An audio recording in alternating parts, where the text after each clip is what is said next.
Psalm 98 and verse 4 to 6. Make a joyful noise unto the Lord, all the earth.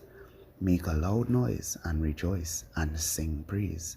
Sing unto the Lord with the harp and the voice of a psalm, with trumpets and sound of a cornet.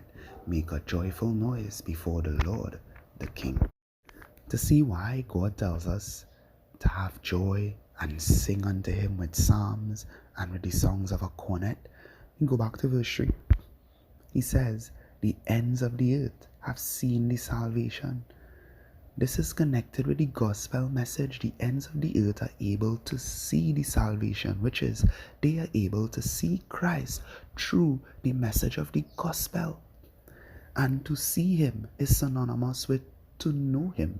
And to know him is to know God the Father.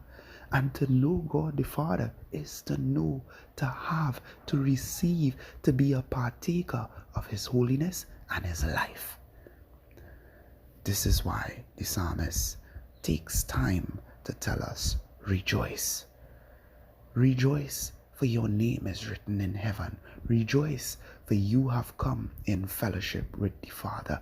Rejoice, for the old things have passed away, and you have been made new through the blood of the Lamb.